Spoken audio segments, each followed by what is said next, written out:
The day Metro went missing started out bad and got worse fast. I had the flu, full-on fever, chills, and every bone in my body ached. The last thing I wanted to do was get out of bed. But when my dog didn't come home, something kicked in. I couldn't just lie there and do nothing. Metro had been with me through thick and thin, so despite feeling like death, I pulled on some clothes and headed out to look for him. A neighbor mentioned seeing him near the cemetery behind my house. Normally that wouldn't have bothered me. Metro liked to wander back there, but today, something about it felt wrong. Maybe it was the fever clouding my head, or maybe it was the way the sky was turning that weird shade of gray, like it was about to storm, but there was an unease settling in my gut that I couldn't shake. I staggered toward the cemetery, each step feeling heavier than the last. My head was pounding and sweat dripped down my back, soaking through my shirt.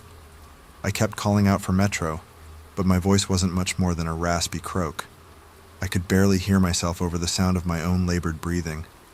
The cemetery itself was quiet, too quiet. The wind wasn't even moving, and all I could hear was the crunch of gravel under my shoes.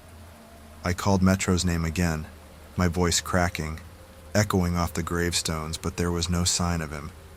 The air felt thick, pressing down on me, making it hard to breathe.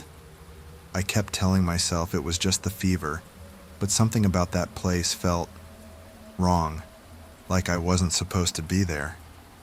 As I wandered deeper between the graves, I spotted something, a woman and a little kid standing by one of the older gravestones. They were placing flowers, their backs to me. It struck me as odd. I hadn't seen anyone else when I came in, and they were just there, completely still. I didn't think much of it at first. I was more focused on finding Metro, but as I moved closer, I could feel their eyes on me. The kid turned around first. His eyes were wide, and he clutched the woman's leg like he was terrified of something. Then the woman turned, and when she saw me, her face twisted into something I can only describe as pure horror. Her eyes locked onto mine, wide and unblinking, and for a second, I thought she recognized me. But then her gaze dropped lower, taking in the rest of me, and that's when she started to back away, her hand shaking as she reached for the kid.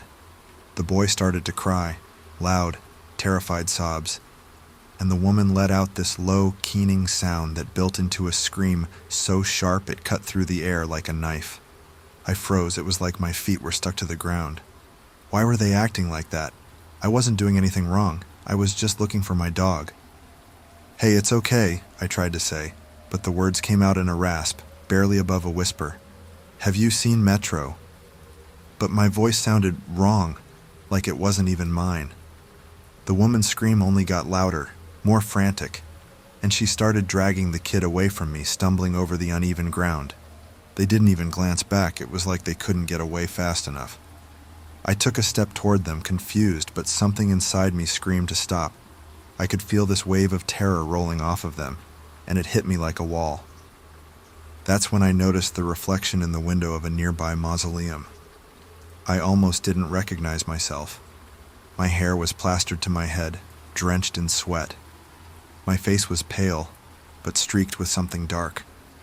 I lifted a shaky hand to my nose and it came away red. Blood. I was bleeding, and it had mixed with the sweat, making me look like something straight out of a nightmare. I looked like a corpse, and to them I must have looked like I had crawled out of one of the graves, stumbling through the cemetery, drenched in sweat and blood, calling out for Metro in this hoarse, broken voice. The fever had wrecked me, made me look like something inhuman, something they couldn't even comprehend. And then it hit me. My voice. That raspy, low growl I'd been using to call for Metro. To them, it probably sounded like I was saying Metro in some kind of demonic voice, dragging out the syllables like I was calling for something far worse than a lost dog. That's when I panicked. My chest tightened and I felt like I couldn't breathe. The old woman's scream was still ringing in my ears, and it felt like the whole cemetery was closing in on me. My legs finally unfroze, and I ran. I ran as fast as I could, my feet barely touching the ground as I tore out of that graveyard, gasping for air.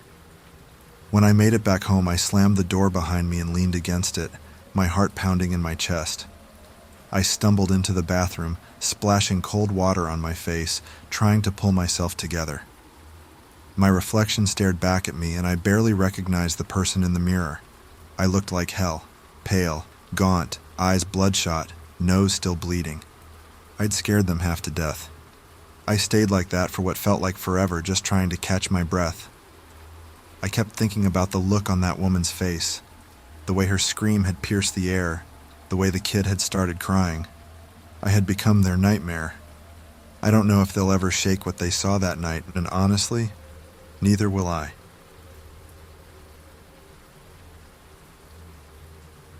It was supposed to be a quiet movie night. Aubrey and I had settled in with some popcorn and blankets, ready to relax after a long week. Everything was perfect except for one thing: the neighbor's dog. That thing would not stop barking. At first we tried to ignore it, turning the volume up on the movie. But it just kept going, one loud, aggressive bark after another. I could see Aubrey getting annoyed, and to be honest, it was starting to drive me nuts too. Finally, I couldn't take it anymore. "I'm just going to check on the dog real quick," I said, tossing the blanket aside. Aubrey nodded, her eyes glued to the screen. "Okay, but hurry back. You're missing the best part." I slipped on my shoes and headed out the door. The night was cooler than I expected, and as I stepped onto the porch, the dog's barking got even louder. Our neighbor wasn't home, and it looked like the dog was outside all alone in their backyard. I sighed. Great. Walking over to the fence, I tried to calm the dog down. "Hey, what's the deal?" I muttered, leaning over the gate. As soon as the dog saw me, it stopped barking and just stared at me, panting like nothing had happened. Figures. But as I stood there, I noticed something strange across the street. Our house was right next to this old cemetery. The kind you don't pay much attention to during the day but takes on a whole different vibe at night. I glanced over, and that's when I saw it. A figure crouched behind one of the gravestones. At first I thought my eyes were playing tricks on me. Maybe it was just a shadow. But then the dog started barking again, more frantic this time, and I realized this was no shadow. It was a man. I could only make out bits and pieces at first. He was hunched over, partially hidden by the gravestone. But then he slowly stood up, and my stomach dropped. He was covered in blood. His face, his clothes, even the axe he was holding. It was all stained dark red. I froze. My heart was racing, but I couldn't move. The dog was going wild behind me, barking like it was about to rip through the fence. But I couldn't take my eyes off the guy. He looked right at me, his face blank, almost like he wasn't really there. Then, without a word, he took a few steps toward me. "Aubrey," I yelled, my voice shaky, "call the police." She must have heard the panic in my voice because I heard her scrambling inside the house. I didn't look back. My eyes were locked on the guy in the cemetery. He took another step, his axe swinging slightly at his side. My legs felt like they were made of lead. I couldn't move if I wanted to. The dog's barking grew louder, more aggressive, and that's when the man stopped. He stared at the dog for a second, then looked back at me. It was like he was trying to decide something. I didn't dare breathe. And then, just like that, he backed off. He took a step backward, then another, disappearing into the trees at the edge of the cemetery. The dog kept barking, but I couldn't see him anymore. I stood there for what felt like forever, my body finally catching up with my brain, telling me to move. I bolted back inside, slamming the door behind me. Aubrey was on the phone with the police, her face pale. "They're on their way," she said, her voice shaky. What did you see?"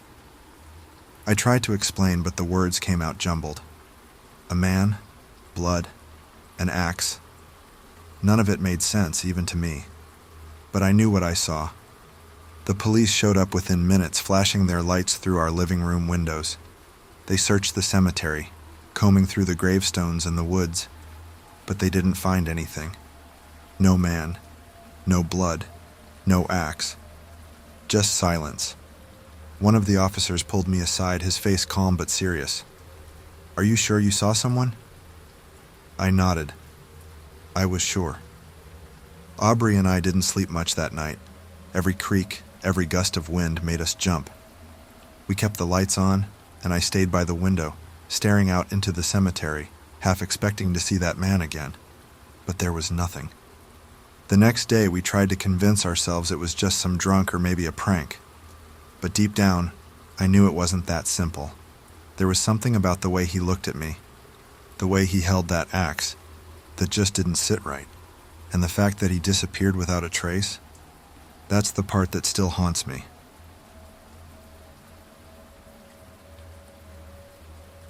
When I was 8, I lived in a small neighborhood right next to an old cemetery. To most kids, that might have sounded creepy, but for me, it was just another place to play.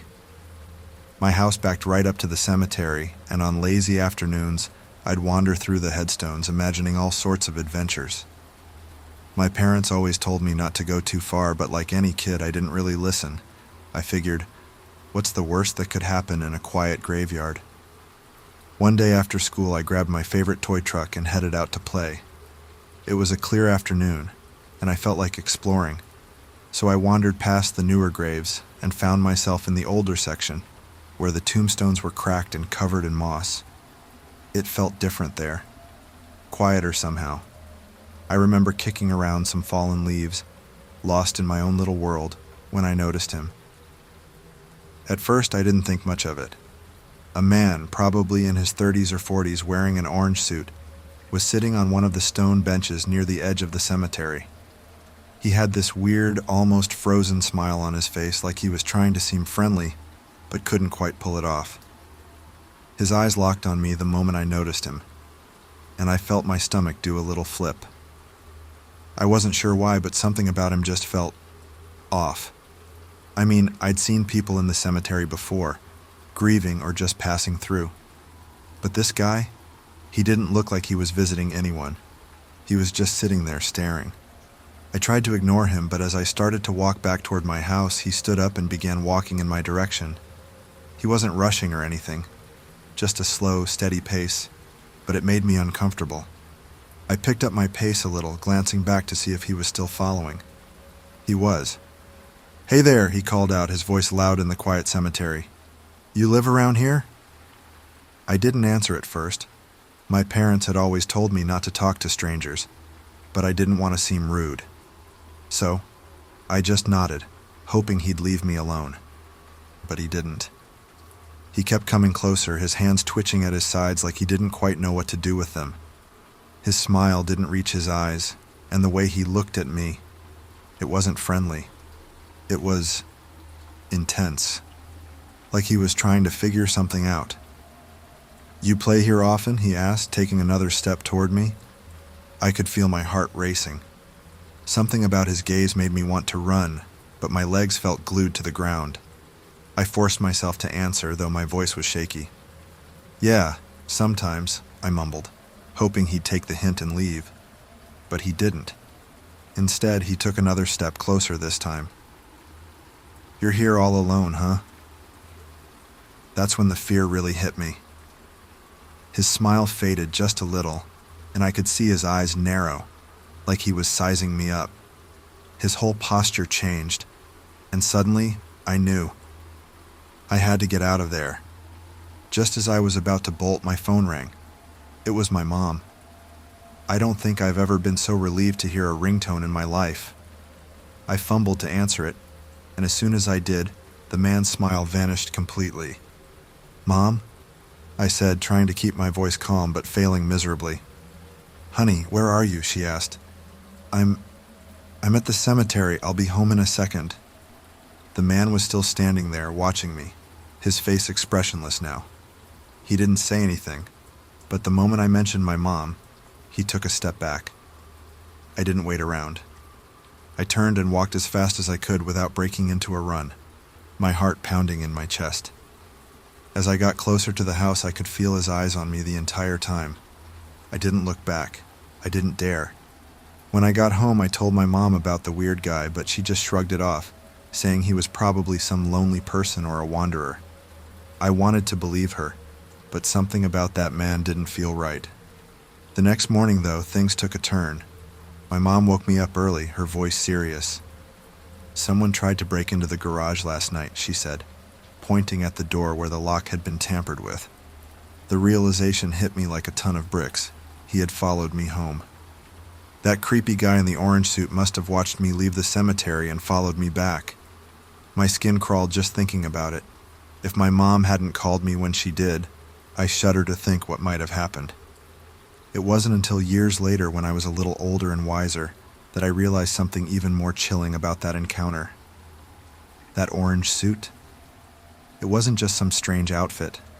It was a prison jumpsuit. The guy had probably been an escaped convict roaming free and looking for trouble. Every time I drive past that cemetery now, even as an adult, I get this sinking feeling in my gut. It could have ended so much worse. That phone call from my mom, it saved me.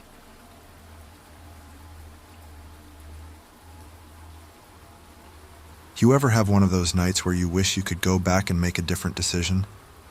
For me, that night was when my friend Tyler and I decided it'd be fun to explore the old cemetery in town at 3 a.m. Honestly, I don't know what we were thinking.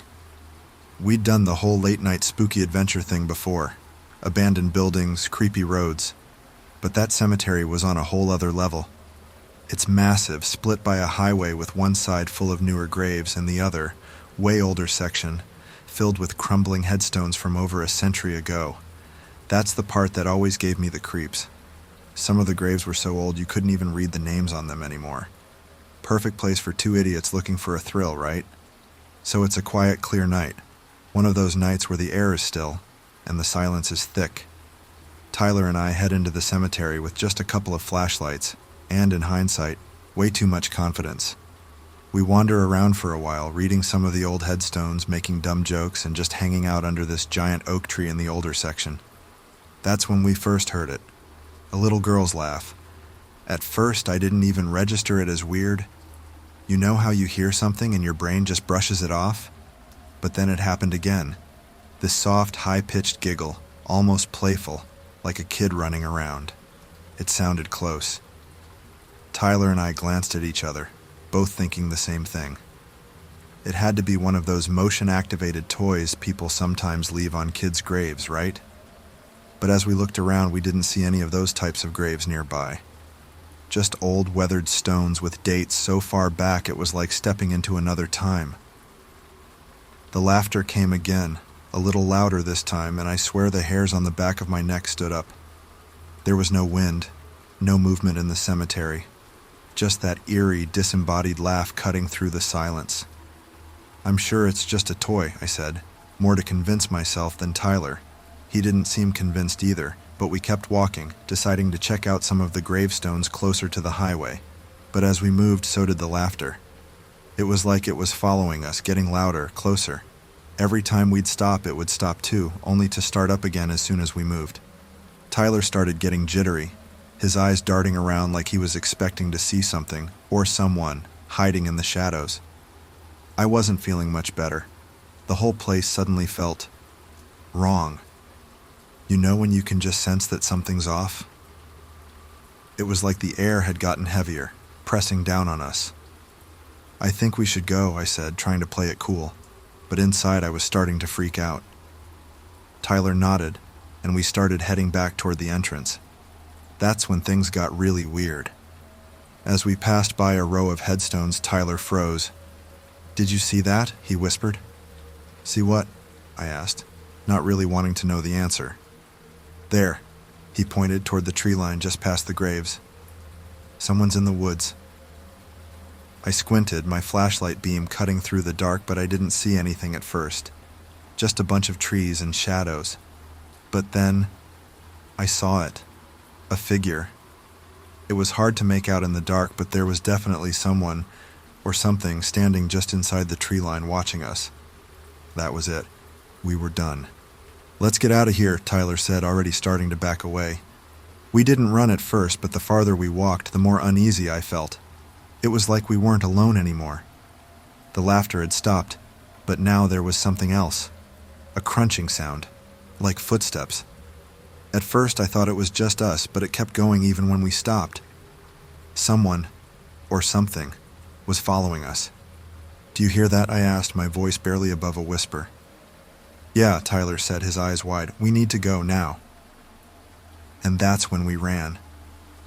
We sprinted through the graveyard, the crunching leaves behind us getting louder, like whoever, or whatever it was right on our heels. My heart was pounding so hard I thought it was going to explode. Every instinct I had was screaming at me to not look back, but I couldn't help myself. I glanced over my shoulder, just for a second. And that's when I saw it. The figure, still there, following us, but moving faster now.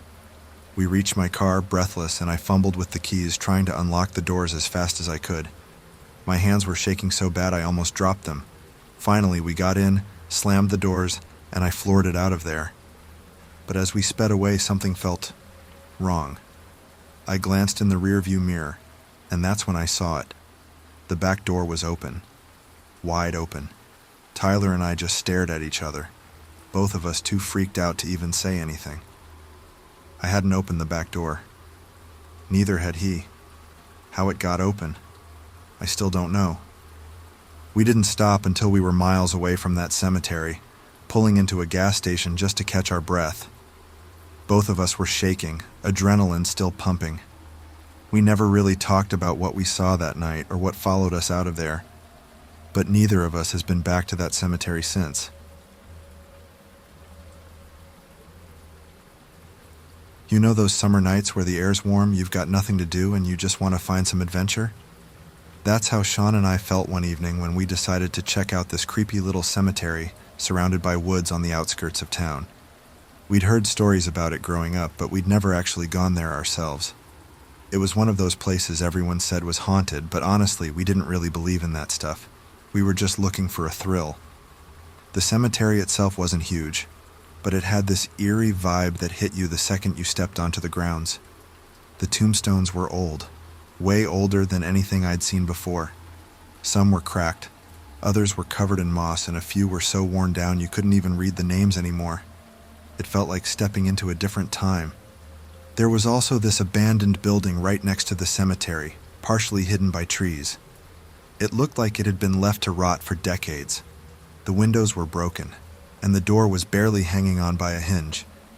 But what really made it creepy was the way it seemed to loom over the cemetery, like it was part of the place, watching over the graves. I couldn't shake the feeling that we weren't supposed to be there. Sean, of course, was the more adventurous one. He wasn't bothered by any of it. We walked around for a while, checking out the tombstones and talking about how weird the place felt, when I noticed something, or rather someone, in the window of the abandoned building. "Sean," I whispered, stopping dead in my tracks. "There's someone in that building." He glanced over, but by the time he looked, the figure was gone. I could have sworn I saw someone standing there, just watching us. Sean, being Sean, decided to go check it out. "You stay here," he said, like he was some kind of action hero. I wasn't about to argue with him. The whole place was giving me serious bad vibes. So I stayed back near one of the old trees while Sean made his way over to the building. I watched him disappear inside, my heart racing for no good reason. Then out of nowhere, this old man appeared. I didn't hear him coming. I didn't see him until he was right there, like he'd stepped out from behind one of the trees. He was ancient looking, with deep wrinkles and wild gray hair, and he was screaming at the top of his lungs. Get out," he shouted, waving his arms like a madman. The sheer intensity of it hit me like a truck. My legs went weak, and before I knew it, everything went black. I fainted. I'm not proud of it, but it happened. The next thing I remember, I'm being dragged, literally dragged, by Sean, who had come running out of the building after hearing the guy's screams. He must have freaked out when he saw me lying there unconscious. He kept pulling me toward the car, glancing back every few seconds, his face pale as a ghost. "He's following us," Sean said, his voice tight with fear. I managed to get to my feet, my head spinning. And sure enough, the old man was behind us, still screaming for us to leave. We didn't waste any time. We ran for the car like our lives depended on it. I don't think I've ever moved so fast. When we finally got in and slammed the doors shut, Sean floored it, and we sped out of there, gravel kicking up behind us. It wasn't until we were halfway back to town that Sean finally told me what he'd found inside that building. He was shaking as he spoke. "Dude, you're not going to believe this," he said. "There was this This symbol on the floor, like a pentagram or something, and there were all these creepy dolls just sitting around it in a circle. I stared at him, trying to process what he was saying. A pentagram? Creepy dolls? It sounded like something out of a horror movie, but the look on Sean's face told me he wasn't making it up. He was genuinely freaked out. I didn't stick around long enough to figure out what it was for, he continued. As soon as I saw it, I heard that old man screaming and bolted out of there. Neither of us had any clue what we'd stumbled into that night, but one thing was for sure. It wasn't some innocent prank or abandoned building. There was something seriously wrong with that place. And the fact that the old man had appeared out of nowhere and chased us down, it still gives me chills just thinking about it. As for why I fainted, I have no idea. Maybe it was the shock of the old man screaming, or maybe it was something else, something deeper, something I'll never really understand. But whatever it was, that night stuck with me. When I was a teenager, the local cemetery was kind of like our hangout spot. Sounds weird, I know, but for some reason, it was where my friends and I ended up most nights. It wasn't that we were into anything spooky, but it was quiet. No one really bothered us, and it was far enough from town that we could just be ourselves. We'd smoke, talk about life, and let the night slip away. One evening, it was just me and my buddy Jake. We'd met up after dinner, grabbed some snacks, and headed straight to the cemetery like usual. It was a clear, cool night, and we found our usual spot, a flat area near the back tucked behind a few old gravestones. No one could really see us from the road, so it felt like our own little hideaway. We were sitting there talking about school and whatever drama was going on at the time, when Jake nudged me. "Look at that," he said, nodding up toward the hill on the other side of the cemetery. There was a fire burning, big orange flames flickering against the dark sky. Now, seeing a bonfire in the cemetery wasn't exactly a shock. Every now and then, you'd hear about high school kids sneaking in after hours to party or pull pranks. But something about this fire felt different. It wasn't just the flames, there was this smell. It hit us like a punch to the gut. Rotten, sickening, like something burning that definitely shouldn't be burning. "Dude, what is that?" Jake asked, covering his nose with his sleeve. I did the same, and my stomach turned. It wasn't wood or even plastic. It was like something way worse. Something alive. "I don't know," I said, starting to feel uneasy. "But it's nasty." We both sat there for a minute, watching the fire. It looked like it was getting bigger, and the smell was only getting worse. I could barely keep from gagging. We were way out in the open, though, and I started thinking about how easy it'd be for the cops to show up.